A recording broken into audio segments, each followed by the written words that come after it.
In actuality, nothing's missing in you.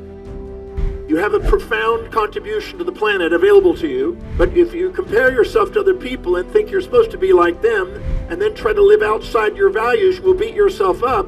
And the self-depreciation is a feedback to let you know you're not being authentic. And the most magnificence of who you are is what you want to follow. Because the true you is magnificent and is capable of doing extraordinary things on planet Earth.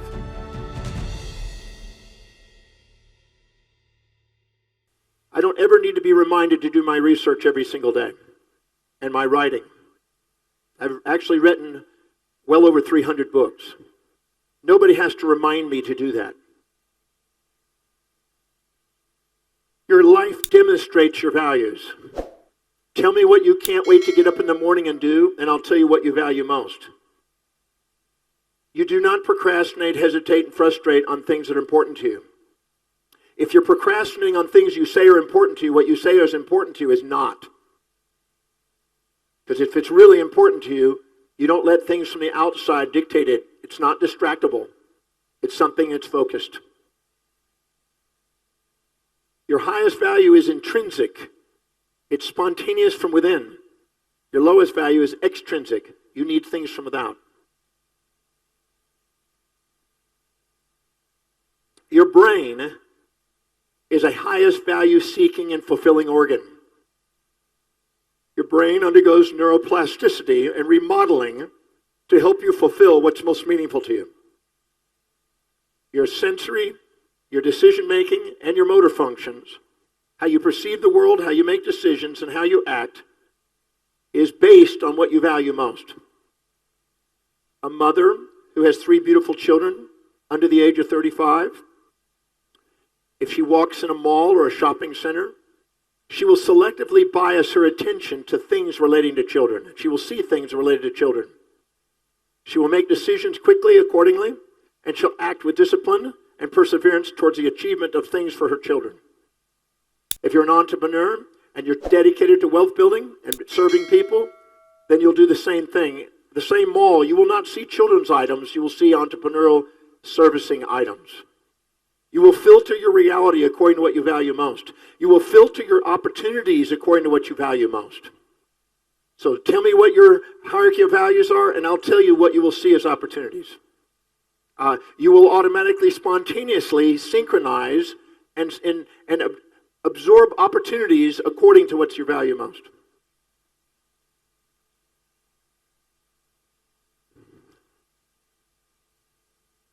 You have the greatest degree of order and organization in your highest values, and greatest degree of disorder and disorganization in your lowest. And your identity revolves around your highest value, but you disown the lowest. If somebody came up to me and said, Dr. Demartini, you're the cook and the driver, I wouldn't respond to it. I wouldn't identify by it. But if you say teacher and researcher, then that's who I am. Your identity revolves around whatever's highest on your value. So tell me what you value most, and I'll tell you where you're headed. The hierarchy of your values not only dictates your financial destiny, but dictates your destiny. But your values can change throughout your life. From 0 to 10, you probably want to play. 10 to 20, you probably want to socialize. 20 to 30, you want to find a relationship and a business opportunities. 30 to 40, you probably have your own family and have your own business. 40 to 50, you'll have a new pursuit in relationships or family.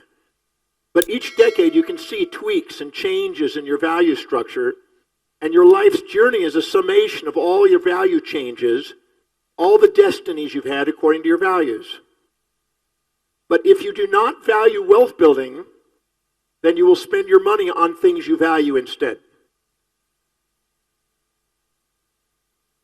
I did a radio show in San Francisco area, about an hour outside of San Francisco. And it reached 50 million people. So it was worth a drive down there. And when I walked into this warehouse, there was a man and woman who actually lived in the studio. They had had a show for 48 years, and they lived in their studio. They were dedicated to their radio show. 50 million people they reached daily. Anybody and everybody in the America who'd ever been anybody is on that show. From the Rolling Stones to the Jimi Hendrix and rock and roll, presidents, celebrities, everybody who's been on that show. At the end of the hour, he asked for donations to keep his show going. As I walked through the warehouse, his warehouse was filled with reel to a whole evolution of radio copies all the way back 48 years, all the way to the technology we have today.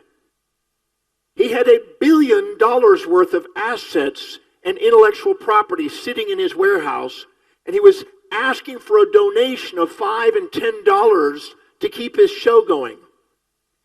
He was sitting on hidden assets he didn't understand, because the hierarchy of his values dictated his destiny, and his destiny was to be an intellectual property producer with radio to 50 million people, but he had no interest, no focus on building wealth from it.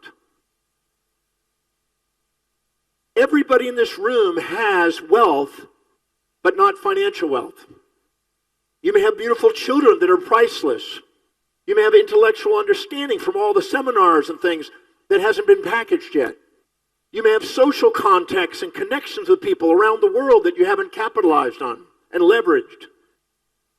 But unless you have a value on financial independence and wealth building, all of the wealth you have will stay in the form that it is that you value most and not be converted into financial wealth until you make a decision that that's really, truly what's going to be valuable. Raise your hand if this makes sense to you so far.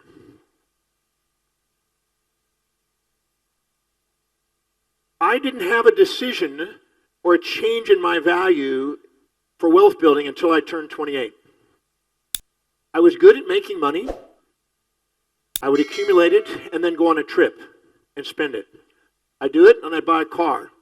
I was buying things and I was raising money for the sake of things, but I didn't have the mindset of wealth until I turned 28 when I decided I was going to have money work for me.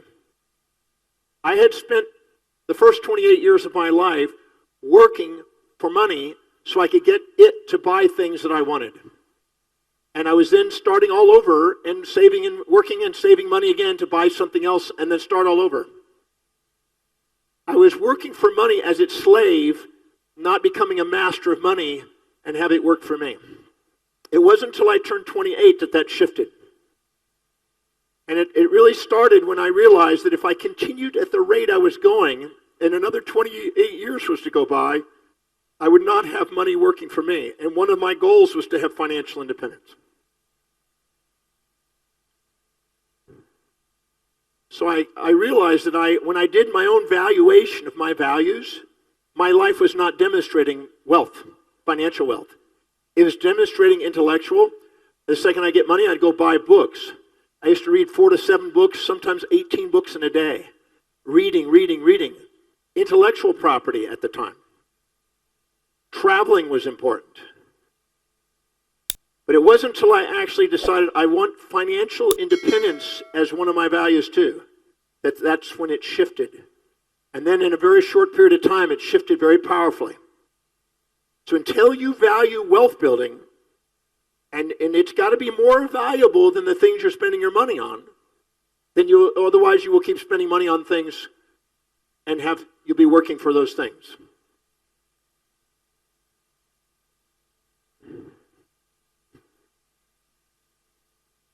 So I asked this question.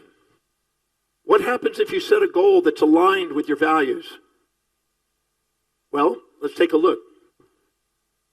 If you're congruent with your values, you increase your achievement. Your self-worth goes up. Your confidence and your belief in yourself goes up. Your degree of certainty in your life is proportionate to how congruent you are between your goals and your values. If I say that I'm going to research and I'm going to teach and I'm going to travel, I get it done. So my confidence and my belief goes up. If I say I'm going to go cook and make cupcakes and deliver them, it's low on my values. My belief in myself will go down because I'm setting a goal that's not mine. So it's so crucial to know your value system. If I ask people what their values are, they will typically tell me social idealisms, things that they've heard from other people. Kohlberg, the psychologist, said that most people live subordinating to individual authorities, mothers, fathers, preachers, teachers. And sometimes they may subordinate to collective authorities, their community, their city, their state, their nation, and tradition and convention. But identifying what's truly valuable to you is crucial to have a great achievement and to have great fortune. Because you first have to be honest of where is wealth building really truly sitting on your finances. Because everybody here says they want to be financially independent, but your life demonstrates your values. So if you're not demonstrating financial independence today, then what you're saying and what is actually demonstrated are two different things. And anytime you set a goal that doesn't match your highest values, you have what I call internal anger and aggression toward yourself. You tend to blame and feel like you betrayed yourself. You criticize and challenge yourself. You feel despaired and depressed, and you want to exit your life and escape what you're in. And anytime you have those feelings, that means you're setting a goal that's not yours. You're setting a goal about what you do. He was wisely saying earlier today how important it is not to subordinate to other people, not to live in the shadows of anyone, but to stand on the shoulders of giants. It's so important to make sure that you do not live in the mediocrity of subordination, because as Emerson said, envy is ignorance and imitation is suicide. We're not here to imitate somebody else. We're to learn from them, incorporate what's wise that matches our true values, but not try to be somebody we're not, because the most magnificence we'll ever be is ourselves. The magnificence of who we are is far greater than any fantasies we'll ever impose on ourselves that we inject from those people we think have something we don't. In actuality, nothing's missing in you. You have a profound contribution to the planet available to you. But if you compare yourself to other people and think you're supposed to be like them, and then try to live outside your values, you will beat yourself up. And the self-depreciation is a feedback to let you know you're not being authentic. And the most magnificence of who you are is what you want to follow. Because the true you is magnificent. The true you is magnificent and is capable of doing extraordinary things on planet Earth.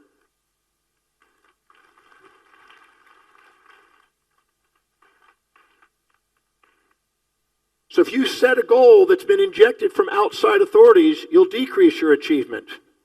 You'll decrease your self-worth, your confidence, your belief. You'll procrastinate, hesitate, frustrate. You'll start to think there's something wrong with you. No. I've been involved in this industry for November will be 44 years. There's not anything wrong with you, but you may be trying to be somebody you're not. And then you will create the symptoms that make you think there's something wrong with you. But in actuality, once you become congruent with who you are and set goals that are really truly meaningful to you, that your life demonstrates you don't give up on, extraordinary momentum and achievements will spontaneously emerge inside you. I've seen it. I've watched it week after week working with people. Anytime you set a goal that is true to yourself, your space and time horizons expand. You give yourself permission to play a bigger game, because the second you achieve something, you give yourself permission to achieve even something greater.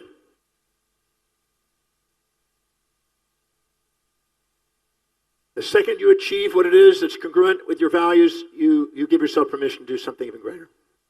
But the second you set a goal that's not yours, your space and time horizons will shrink. And the second they shrink, you'll go towards immediate gratification instead of long-term vision. And you just wisely stated just a few moments ago how important is long-term vision. Long-term vision makes you build wealth. Immediate gratification costs you fortunes. Immediate gratification is an addictive behavior. An addictive behavior is a symptom and a sign of unfulfilled highest values. Addictive behavior is rampant in society. It's flourishing in society because people are not finding meaning in their life. They're looking for immediate gratification. They're looking for a quick fix. They're looking for a quick get-rich scheme instead of actually building a service that makes a difference in the world, that has meaning, that actually ends up having vast fortune in the process. There's nothing more meaningful than making a difference in somebody else's life and looking and seeing in their eyes that you've made that difference and having tears in their eyes of thank you for the things you've contributed. That's what meaning is. That's what true wealth is built from. And having fair exchange and quick service, not immediate gratification, but true service for people, that's where great fortunes are built. I did a radio show recently in Phoenix, Arizona. Actually, Scottsdale, near Phoenix. There's a gentleman there that had 3,000 franchise pizza distributors. And when he spoke, he was brought to tears of gratitude for the opportunity to employ that many people in his company he was inspired by. I didn't hear anything about anything except his mission is to give people an opportunity, because when he was a boy, he got a job at a pizza place and it changed his life, and he was drinking and doing drugs and it changed his life and it gave him a meaning, and he wanted to do that for other people. And because he had a cause that was bigger than himself, he made a huge difference in his pizza industry. He took over the company from the original founder and spread it across America. Until you have a cause greater than yourself, you will not get beyond yourself. And when you have something that's inspiring to you that you can't wait to get up in the morning and do, when you can't wait to get up in the morning and deliver your service, people can't wait to get it. And you can't fake that. That's why congruency is so crucial for great achievement. Nobody has to remind me or motivate me to get up and research and teach and travel the world and doing it. It's what brings tears to my eyes every day to do what I love. And you want to be able to go through life that way. Some people say they want to take a break. People say, well, John, what do you do to chill out? I don't need to chill out. Does that make any sense? I love what I'm doing. I don't need a break from what I'm doing.